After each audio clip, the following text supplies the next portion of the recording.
Oh man, we are finally back home. Let's see if I even remember how to do this. D. Jones Reviews. Whew. Let's get it. Yo, just my honest opinion. Ain't no hating, ya. Black fist in the air. What's your rating, bruh? Ain't no capping, bitchin' bout this. I'm passionate. The black indie film advocate from Minneapolis. As I study and preppin', just some thoughts from a vet's perspective. No disrespecting, but the objective, it could be whack, could be best. Maybe failure or success. D. Jones Reviews, nigga. What's up next? What is good, people? Yes, indeed. Yes, indeed. Finally, we are back. Yes, yo. I appreciate y'all pulling up. Thank you for your patience. We are gonna jump directly into it. So, the film we're gonna be getting into this week, Indecent Choices, made in 2023. This is about an attractive young couple. They was on the verge of breaking up and they decide to take a trip to try to rekindle their romance. And they accidentally end up at a swingers Airbnb. Yes, a swingers Airbnb. Don't worry, yo, we're gonna get into all of that, trust me. But first, let's meet the director and the cast. This film was directed by Alban Walker. Let's jump into the cast. First up, Aisha Echevarria playing the role of Portia. Next, we have Justin Howard playing the role of Zoe. Up next, the beautiful Mariah playing the role of Ava. And last, but y'all know certainly not least, we got my guy Dawson Karsh playing the role of Mo. Now it's time for the hit. Here we go. And the misses. Right off top, I want to shout this film out for, let's say, the appropriate use of sex scenes. And here's what I mean by that exactly. And I first mentioned this on the FOH podcast, and shout out to those brothers over there, but I feel that some of you Tubi writers and directors, y'all will arbitrarily just add some kissing or some sex scene into your film. And I think it's for one reason. Let me tell you what that is. Because you're damn horny. Man, y'all want to see these young ladies bust it wide open, so you throw something in there. Hey, case in point, just the other day, I was watching this film on Tubi about segregation in the 60s. One more time, segregation in the 60s. And right after the lunch counter protest scene, the very next scene, old Bernadette started busting it wide open for clearance. Hey, I tried to hold it in. Hey, I made that up. That never happened. But you get my point. Hey, I didn't want niggas in my DM hit me talking about, yo, son, hey, what's that one movie you was talking about? I kind of been in the mood for some Jim Crow titties. Get your ass out of here. Want to see some damn Jim Crow titties. Oh man, hey, listen, much love to this film for keeping their sex scenes within the context of the overarching plot. I think what really set this movie apart were a couple things. I'm gonna try to address them individually here. One would be the writing. I thought the writing and the dialogue made it so the actors were able to fully immerse themselves into their characters, which leads me to segue into also the chemistry between all the actors. You see, I thought that their on-screen dynamic, it felt incredibly natural and genuine, thus going back to the writing. When you do that, now it's easier for us, the audience, to invest into their characters individually. It was evident that the actors, they had a deep understanding of their characters' motivations, what also speaks to the director's quality to bring that out of the actors and the emotion that was needed. It all translated into a very captivating on-screen on-screen chemistry that was incredibly hard to ignore.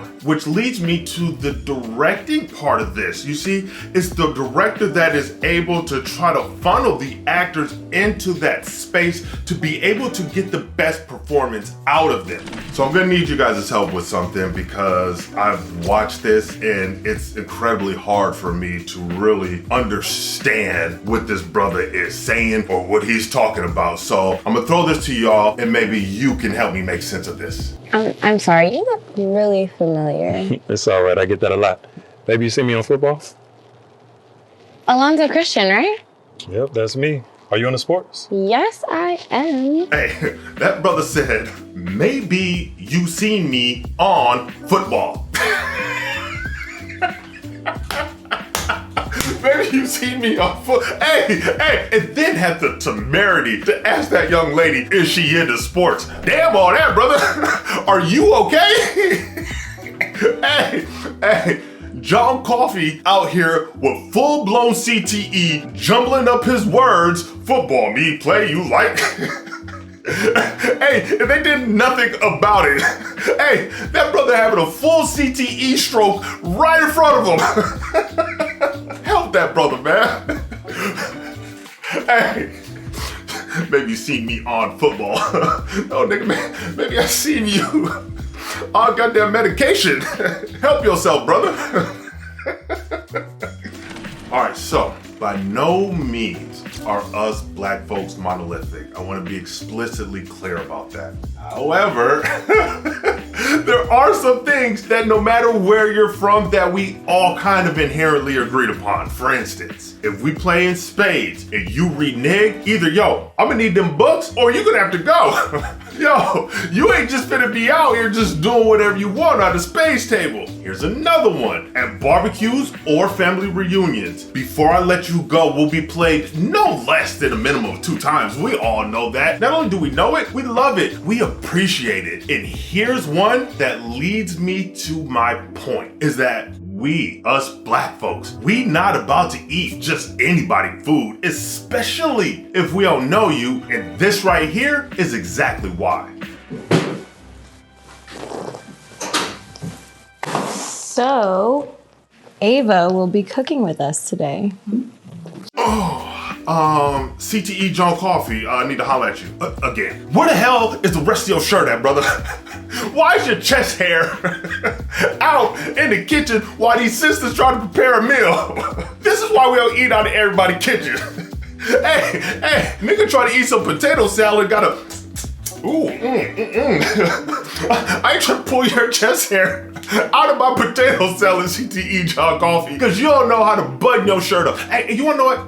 Second thought, how about if we do this? Hey brother, why don't you just get out the kitchen? Don't come in the kitchen, brother. Stay your ass out the kitchen, man. Let these sisters get busy. And that, ladies and gentlemen, is my public service announcement on why we do not eat out of anybody's kitchen.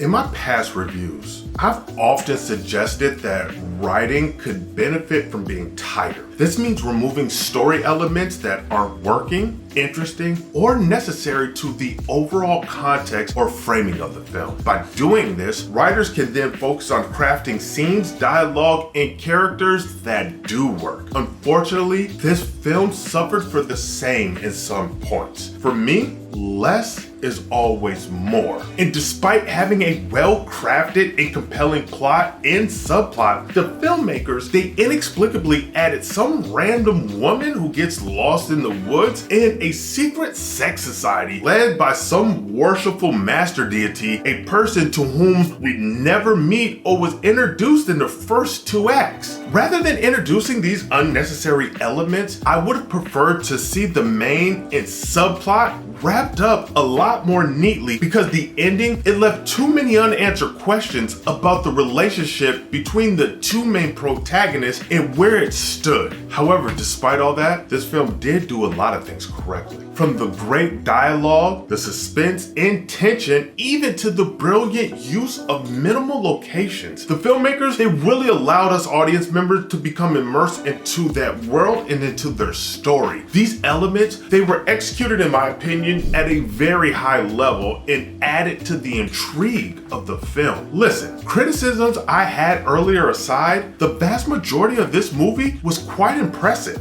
The film also had an essential message and underlying theme: the exploration of unconventional relationships, particularly polyamorous ones in this case. I appreciated how the film approached this topic not by just highlighting the sexual aspect, but delving into other aspects of this lifestyle. The movie showcases the importance of open communication between all parties involved, the significance of honesty, as well as the advantages and potential drawbacks of this type of relationship. By addressing and attempting to normalize a topic that most may consider taboo, this film effectively captures the essence of non-traditional relationships. And with all that being said, let's take it to the Blackfish rating. And I'm black, y'all. I'm blickety black, blacker than black.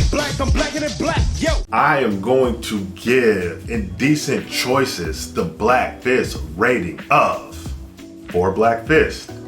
Outside of that, that's all I got. Y'all know I'm gonna see you back here soon. It's your hood movie critic. Peace.